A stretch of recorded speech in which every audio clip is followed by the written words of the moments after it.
on est à l'entrée de Yom Kippour, Tafshin Pe Aleph, et le Khatam Sofer avait ramené précisément, que Me'ashpot Yarim Evion, et Me'ashpot c'est Tafshin Pe Aleph, qui veut dire que de Ashpot, ce qui est bas, ce qui est difficile, Yarim Evion, Akadosh Baruch Hu va réélever tous ceux qui sont des Evionim, tous ceux qui sont des gens qui sont un peu pauvres. Le mot pauvre est un terme qui est très général et très diversifié, et on peut avoir un pauvre financier, on peut avoir un pauvre de Yeda, il n'a pas la connaissance, on peut avoir un pauvre parce qu'il a aussi beaucoup de questions, il n'a pas de réponse. Et je crois que dans notre génération, dans la situation où on est aujourd'hui avec ce coronavirus, on est plus dans une situation de Ani. On a beaucoup de questions, on n'a pas de réponse. On a des questions déjà sur qu'est-ce qu'ils veulent de nous exactement, Misrad Abriut, c'est pas clair, mais ça, j'espère que ça va se clarifier à un moment donné, et assez rapidement. Et on a plein de questions. Qu'est-ce que Akadosh Baruch Hu veut de nous dans tout ce Nisayon? Il faut comprendre que c'est pas la première fois que l'âme Israël se trouve dans un Nisayon pareil, de dilemme, surtout au niveau Tfila et au niveau Avodat Hashem. Pourquoi? Parce que à l'époque du Khatam Sofer, pas du Khatam Sofer, mais du Rabbi Akiva Iger. Je crois qu'il y avait eu la peste noire, ou il y a eu un problème de peste quelque part, qui a fait qu'il devait aussi décider qui va venir à la synagogue, qui ne va pas venir à la synagogue, est-ce qu'on ouvre la synagogue, on ferme la synagogue. Comment on va faire notre filote? Donc c'est pas quelque chose de nouveau. Cette situation, elle n'est pas nouvelle. Soit bien clair. Néanmoins, aujourd'hui, ce qui est assez impressionnant, c'est que c'est dans le monde entier qu'il y a un problème. Et il semblerait qu'Israël devient maintenant le centre du problème. Parce que c'est dans Israël qu'a priori on a atteint le taux de malades par paire population le plus important. Donc la question, et ce qui nous rend un petit peu ani dans tout ça, c'est qu'est-ce qu'Akadosh Baruch Hu veut nous dire à travers ça? D'un côté, on a commencé la crise en étant les personnes qui ont pris les meilleures dispositions possibles, et que Kavirchol, on a été pris comme un exemple dans le monde entier, comme étant les personnes qui ont su gérer la crise de coronavirus comme il faut au départ. Et maintenant, on est considéré comme les personnes qui font les plus grandes bêtises, qui ont le plus de problèmes dans le coronavirus. Une chose, pour moi, est sûre, en tout cas, c'est que quand on s'embrasse trop, on se considère, s'embrasser dans le sens que on se considère être des gens très morot rachamim, et qu'on a une argacha, qu'on est des génies, et qu'on oublie qu'un petit peu Akadosh Baruch Hu est derrière. Parce que j'oublierai jamais cette interview qu'on m'a montré que Netanyahu il y a eu une interview avec une journaliste. Et il explique que, bien entendu, l'Institut Weizmann travaille pour essayer de trouver un vaccin et tout ça. Et sauf Netanyahu termine avec le terme, et qu'est-ce que je peux dire aux citoyens d'Israël? Il faut prier. Il faut prier à Kadosh Baruch Hu parce qu'il faut un S. Et la journaliste, elle a été choquée. Elle dit, quoi prier? Non, il faut que les chercheurs de Weizmann trouvent le virus. Qu'est-ce que tu oses faire rentrer à Kadosh Baruch Hu dans un problème un problème d'humain? Parce que pour eux, le bon Dieu, il a quitté le système depuis longtemps. Il a créé, puis après il est parti prendre des vacances en Caracas, là-bas dans le Caracas céleste, et il n'a plus besoin de s'attarder avec nos petits problèmes mineurs à ses yeux, bien entendu. Et j'explique de cette façon-là pour bien dire qu'Am Israël ne sont pas des apicorsim. Est-ce qu'Akadosh Baruch Hu, il s'intéresse à nos petits problèmes ou pas? Ça, c'est un petit peu la marloquette qu'on peut dire qu'il y a, si je peux me permettre, le kabzrout entre la société israélienne. Alors maintenant que je dis qu'on est avec des points d'interrogation et qu'on parle, nous, maminim, bne maminim, qu'il n'y a rien au hasard, tout est calculé, tout est mechouchban, et qu'on sait que près du Mashiach, juste avant que le Mashiach vienne, il y aura énormément d'épreuves. Et quand je dis énormément d'épreuves, des épreuves de Emouna qui seront très fortes. Et en plus de cela, malheureusement, la Gemara elle dit que dans Sanhedrin, que En ben David ba el avedor shebekategoria betalmidei chachamim. La génération où le Mashiach viendra, ça sera une génération où Kaviachol, il y aura une grande critique, catégorie en critique, on peut dire ça, sur les Talmidei Chachamim. Et je me suis posé la question, pourquoi? Parce que vous comprenez que, d'une certaine manière, on accuse plus les religieux. Déjà au début de la crise de coronavirus, on a dit que c'est à cause des religieux, c'est à cause de qu'ils ont diffusé avec Purim et les fêtes de Purim. Et même là, on accuse d'une certaine manière que les religieux ne sont pas... C'est pour ça qu'on met beaucoup en accent les synagogues, il faut fermer les synagogues, il faut fermer les synagogues. Alors, comment comprendre cette Gemara-là que si catégorie avec Talmidei Chachamim, c'est le siman que le Mashiach est proche? Maintenant, je ne dis pas que cette catégorie, elle est justifiée, attention, que ça soit bien clair. Mais cette situation-là, où les gens commencent à chercher à regarder plus précisément à la loupe le comportement des religieux. Mamash à la loupe. Et quand on regarde à la loupe, on voit toujours qu'il y a des petits microbes à droite, des petits microbes à gauche. Hein. À l'œil nu, on les voit pas, mais quand on les prend à la loupe, on est obligé de les voir. C'est quelque chose de normal, naturel. C'est comme dans les dîners Tolaïm. Hein.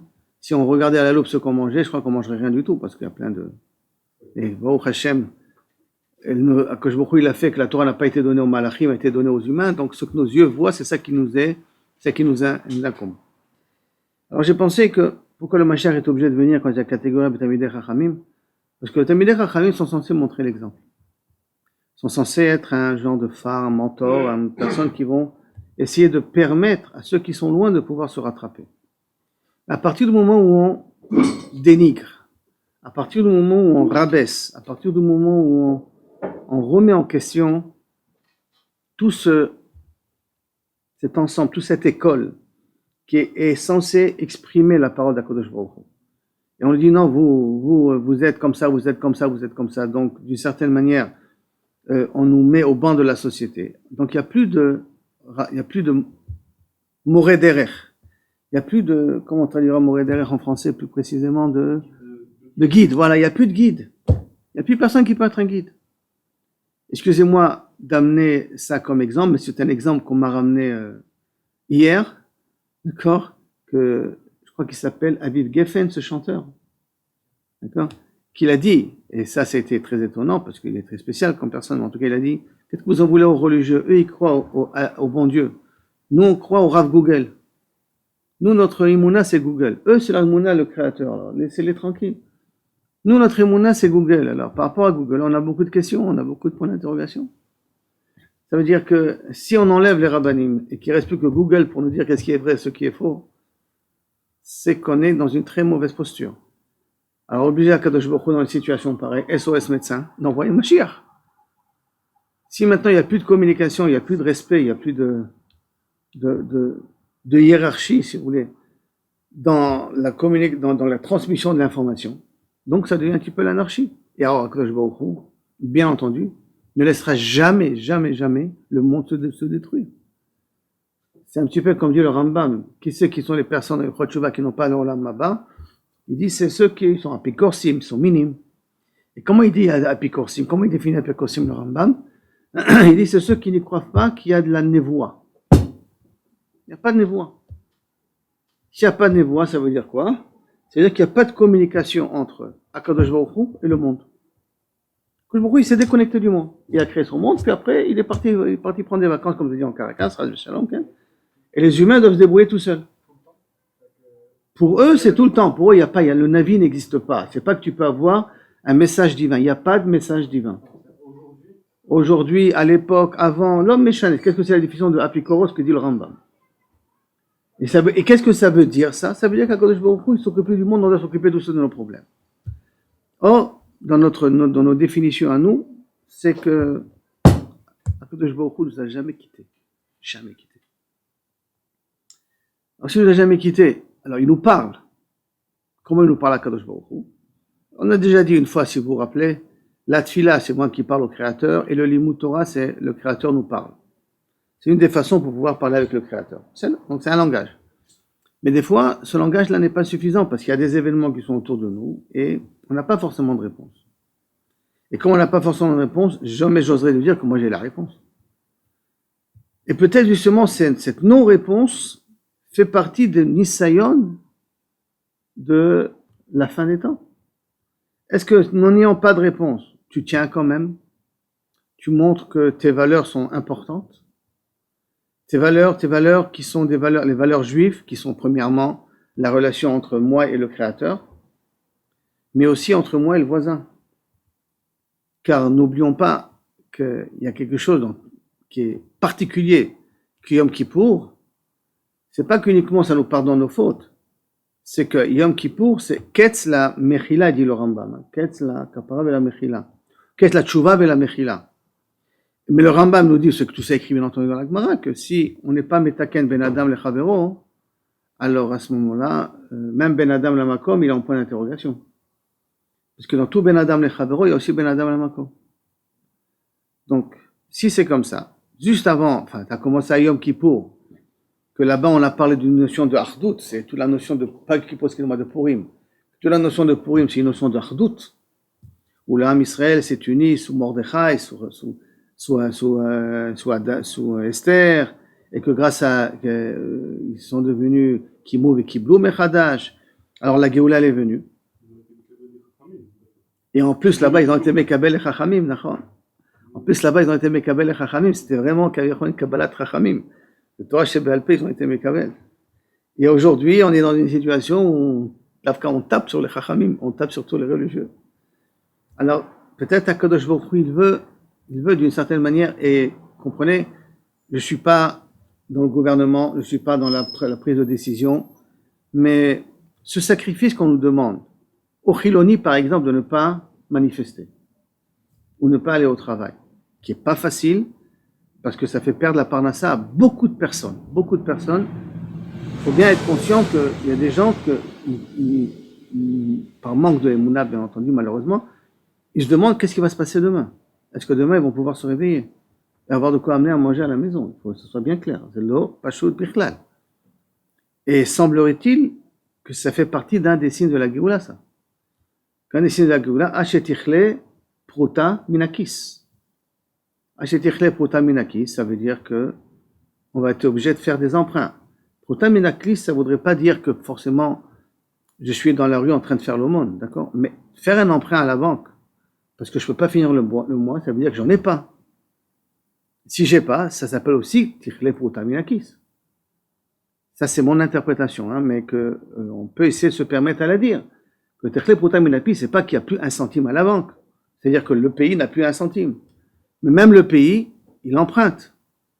Toute cette notion d'emprunt peut être symbolisée, peut être exprimée à Tichle Pruta Minakis. Et si ça peut être symbolisé à Tichle Pruta Minakis, ça peut être aussi un des signes de la Géoula aussi. Donc, cette situation-là où HaKadosh Baruch Hu force la main, parce que comprenez que c'est monté de façon vertigineuse, les malades, force la main à l'État, et ils ont entièrement raison, mais ça fait mal. Il faut comprendre que ça fait mal à beaucoup de personnes. Ils ont malheureusement entièrement raison, parce qu'il n'y a pas d'autre solution pour arrêter une épidémie, c'est de laisser chacun à la maison. Il n'y a pas d'autre moyen. Il n'y a pas d'autre moyen. Donc, que ceux qui veulent manifester, ou ceux qui ont besoin d'aller au travail, ils n'y vont pas. Alors qu'ils sont peut-être en bonne santé, ou alors que peut-être ils ont déjà passé la crise du corona, et donc ils peuvent aller travailler. Et quand même, ils n'y vont pas, parce que on craint pour les vieux, on craint pour les personnes qui sont en danger, on craint pour eux. Peut-être HaKadosh Baruch Hu, il nous force la main. Et je l'ai déjà dit, je crois, au début de Purim, mais là encore beaucoup plus. Maintenant, il nous force HaKadosh Baruch Hu de voir qui c'est qui bémet, ve'afta l'eracha kamocha. Être mévater pour l'autre est important à ses yeux. Celui qui va accepter la Gzera Be'ahava et qu'il va comprendre qu'il y a un cheshbon les mal. Alors, barour li, que toute la difficulté qu'il a, c'est une kapara. Toute la difficulté, c'est une kapara. Pourquoi barour li? Parce qu'on a vu dans la Gemara, si on se rappelle, il y a certaines personnes que chayem enam chayim, d'accord? On a vu que dans la Gemara de Daf Yomi, que tout le monde est invité à participer, bien entendu, que Kaviachol Chayem Enam Chayim. Mais la Gemara dit, Chayem Enam Chayim, ça veut dire que d'une certaine manière, ils ont payé le Guéhinom sur terre.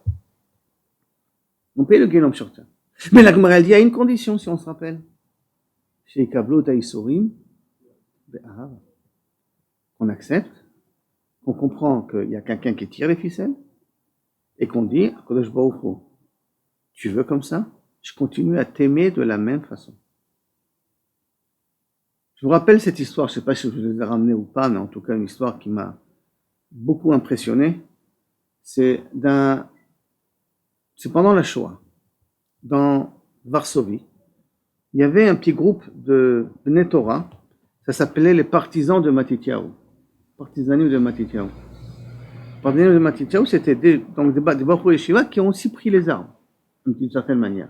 Mais en même temps, ils ont essayé de continuer à garder un cercle de Torah, d'études, même dans la pire des situations qui s'appelle la Shoah, et surtout Varsovie.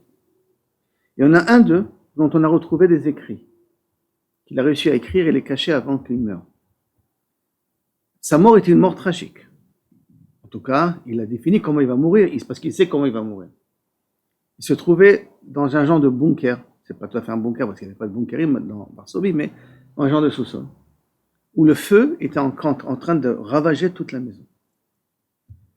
Et il sait qu'il va mourir brûlé. Il s'est posé la question, il dit, si déjà j'ai mourir brûlé, et il écrit tout ça, hein, et après non. Si déjà j'ai mourir brûlé, pourquoi besoin d'attendre que le feu vienne chez moi? Peut-être il serait mieux que j'aille vers le feu, et que je termine avec ça. Une fois pour toutes. Puis il s'est rappelé une histoire, semblerait-il véridique, de l'époque de l'Inquisition. D'un des marans, qui était une personne très importante en Espagne, mais qui était un juif en cachette, comme tous les maranotes, comme tous les Anoussi. Et voici que, comme c'était un homme très important, on lui annonce que l'Inquisition commence à le regarder à la loupe. Se sachant regarder à la loupe, il a compris qu'il a intérêt à se sauver le plus vite possible. Et vous comprenez, se sauver, ça veut dire, tu peux pas vendre tes biens, tu peux rien faire, tu prends ce que tu peux prendre et tu pars. Et il part. Il arrive à prendre les bateaux après péripétie sur péripétie. Il arrive au nord du Maroc. Maintenant, quand il y a un flux comme ça de réfugiés, on n'a pas où les mettre, donc on les parque dans des campements.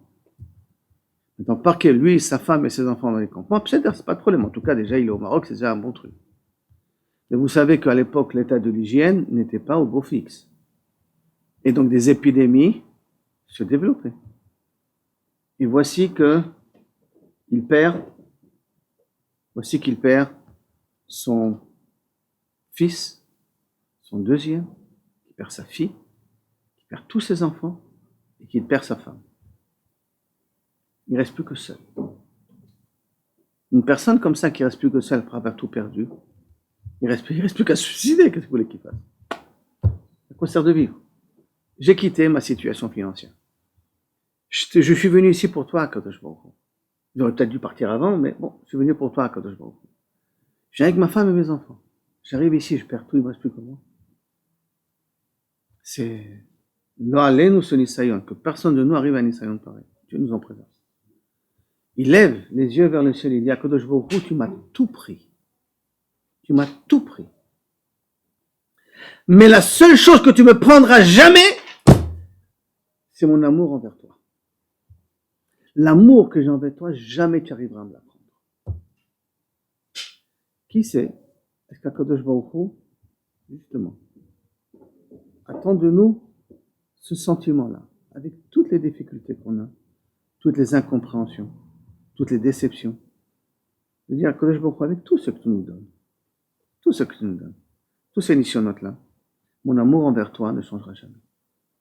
Comme on a dit au nom de la Gemara là-bas de Yeruvim, Mekabel be'ahava. Quand on est Mekabel et Yisurim be'ahava, les Yisurim font leur fonction.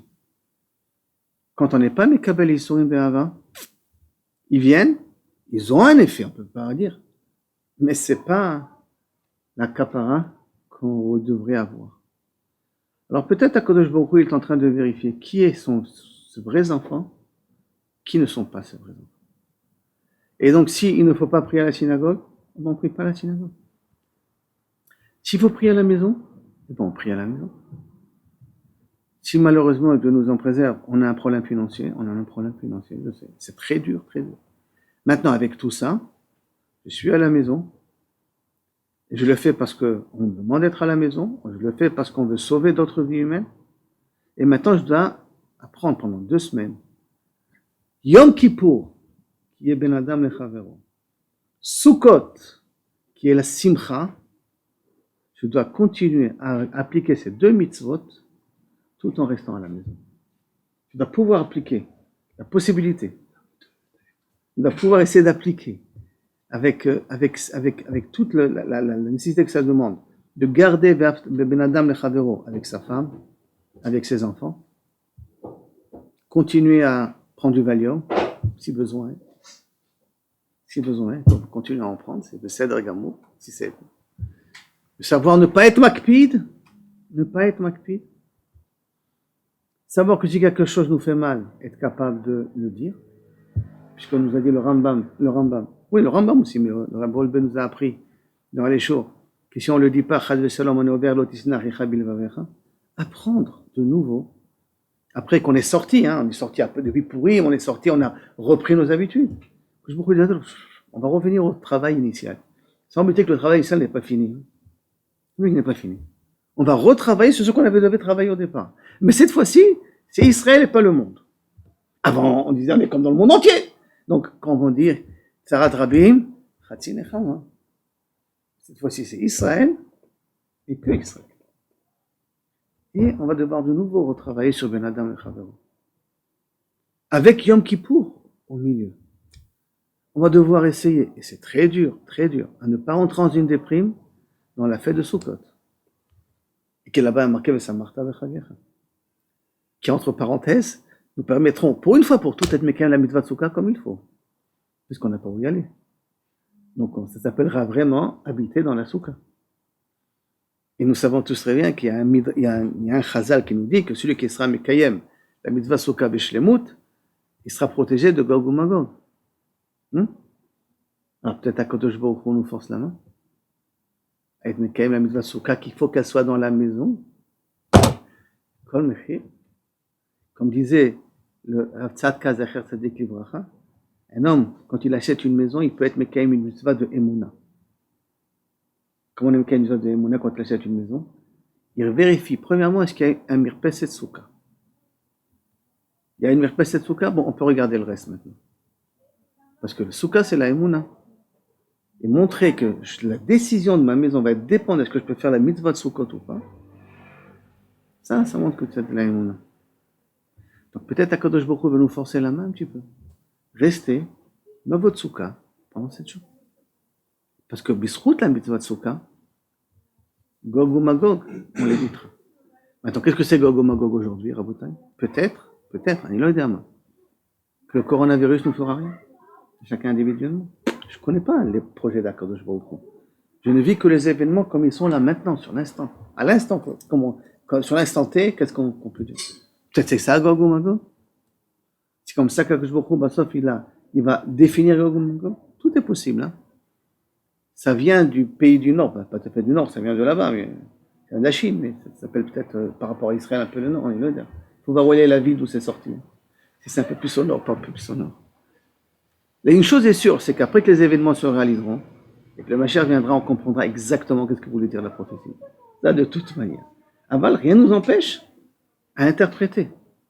Et c'est pourquoi c'est important d'interpréter. Parce que si on interprète, d'une certaine manière, puisque la Torah est descendue sur terre, et que Brit, Kouta la paix, quand beaucoup l'a donné un koach à la parole de l'homme, alors comment il voit les choses? Comme ça, en haut, on voit les choses. Donc, d'une certaine manière, si on force la main un petit peu à Akadosh Baruch Hu en disant que c'est Gog ou Magog, peut-être Akadosh Baruch Hu décidera que c'est Gog ou Magog. Une fois, j'avais entendu une histoire, je l'ai lu, je l'ai pas entendu, je l'ai lu écrite, que le Rebbe, une fois, est venu le voir, le Rav Shapira de la yeshiva de Merkaz, Abraham Shapira, le Rav Mordechai Eliyahu et le Rabbi de Lubavitch sont assis les trois ensemble. Je vous ai raconté ça une fois. Il y a longtemps, je ne sais pas si vous vous rappelez. Le Rabbi a dit, viens, on fait un beddin. On est trois. Deux Rav Arashi, moi de l'étranger, on fait un beddin. On dit, le Mashiach doit venir maintenant. Il want Mashiach now.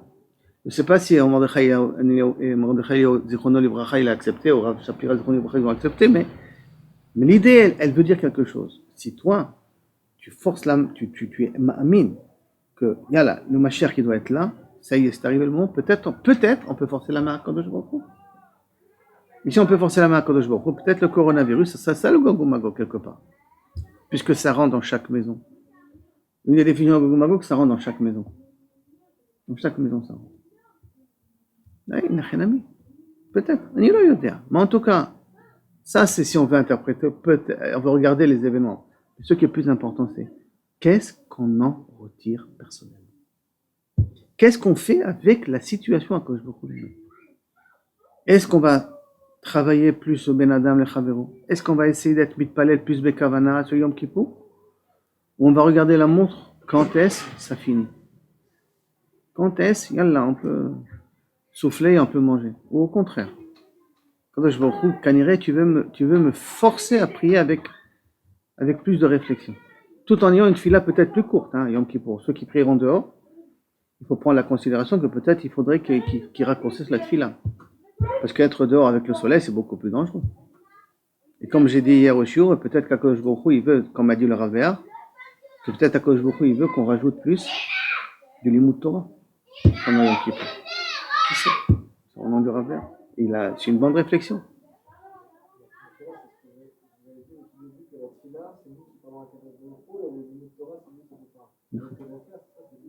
Peut-être qu'il veut nous faire parler, peut-être qu'il veut nous parler à travers les mots dans Yom Kippur. Ça veut dire que les questions, elles sont là. Les réponses ne sont pas obligatoires. Mais l'essentiel, c'est comment on passe le mot. Être obligé de donner de vraies réponses, s'il y avait un avis, il nous aurait donné de vraies réponses. S'il y avait le Harizal, il nous aurait tout expliqué. Mais on est un dehors de Yetomim. C'est un désavantage et un avantage. C'est un désavantage parce qu'on n'a pas de réponse. Mais c'est un avantage parce que n'importe quelle réponse qu'on donne, après 120 ans, on peut dire que je me roule. Il n'y avait pas le Harizal, qu'est-ce que tu veux que je fasse? Alors j'ai cru que c'est ça la réponse. C'est ça la direction qu'il fallait prendre. Dans un dehors de Yetomim, Akadosh Baruch Hu ne peut que valider ce que j'ai fait. Parce que s'il y a un mentor, s'il y a une vraie personne qui montre le chemin, alors là, inachenami, si je l'écoute pas, c'est grave. Mais s'il n'y en a pas, donc chacun essaie de chercher où est la vérité. Il essaie de comprendre. En tout cas, une chose, il se renforce de plus. Alors, dans une situation pareille, Akadosh Baruch Hu ne pourra que valider le choix qu'il a fait. Donc, si je résume un petit peu, ce Yom Kippour là, il faudrait qu'on accepte cette situation be'ahava. Be'emet be'ahava, et qu'on soit content de ne pas prier à la synagogue. Pourquoi content? Parce que comme ça, on préserve les personnes âgées. Comme ça, on est mekaïm b'aftaler hakamocha. Il repartit des autres. Merci d'Akadosh Baruch Hu qui m'a donné la possibilité de montrer shir patli des autres. Et donc, d'Afka, je prie dehors. Après, il faut être sa mère. Celui qui est malheureusement doit prier à la maison, qu'il soit sa mère qui prie à la maison. Parce que c'est comme ça, c'est cette fille-là qu'Akadosh Baruch Hu veut. Il ne veut pas la fille-là virtuelle ou habituelle. Il veut cette fille-là problématique. C'est celle-là qu'il veut. Ça fait mal au cœur dans le sens qu'on a l'impression comme quoi Akadosh Baruch Hu nous jette de la synagogue. D'accord? C'est le sentiment qu'il veut pas, je veux pas ni vos korbanot, je veux pas tout ça. Comme si, c'est un petit peu le même système qu'il a pris à Israël, il a envoyé en galoute. Je vous veux plus en Eretz Israël. Et je vous veux plus dans les synagogues. Mettez-vous dehors.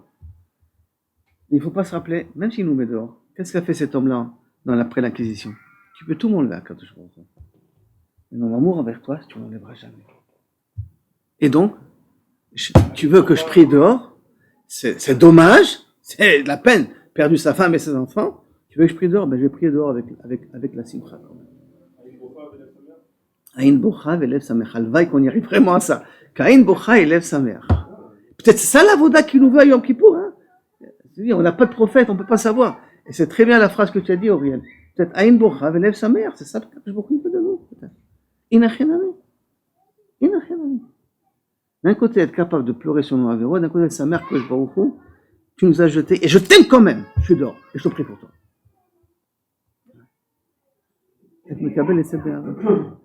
Tu me forces d'être à la maison, j'ai envie de sortir, je vais exploser, que je t'aime quand même. Mon mari me fait la tête, ma femme me fait la tête, et quand même, je continue à être sa mère. C'est ça le nisayon. En tout cas, c'est comme ça, moi, je ressens les choses. Je peux être carrément erroné, une erreur totale, ou peut-être j'ai raison. Mais je pars de ce principe, je dis, quand on est dans un dehors de Yetomim, tout ce qui est émet, ou qu'on ressent être émet, alors que je vous prie, à mes yeux, il signe derrière. Ça, c'est le message que je voudrais essayer un petit peu vous passer. Vous n'avez pas posé de questions, mais je m'imaginais que les questions, vos mêmes questions, je les ai moi aussi, donc je me suis permis donc de développer ça de cette façon-là. Mais Bezrat Hashem, peut-être en deuxième volet, on essaiera de faire ça avec plus des questions directes, parce qu'il est arrivé le moment de d'Afayomi, et donc il faudrait que chaque chose soit à sa place. Donc si besoin est, alors Bezrat Hashem, on refait une deuxième série. Il ne me reste plus qu'à vous dire, Bezrat Hashem, Gmar Khatima Tova, et que vous remplisse tous vos désirs, toutes vos volontés, et que ça soit tout le temps, toute cette année, dans la joie, dans le bonheur. Tout ce que vous faites, vous voyez la bracha d'Akadosh Baruch Hu. Amen, Ken Yiratzon.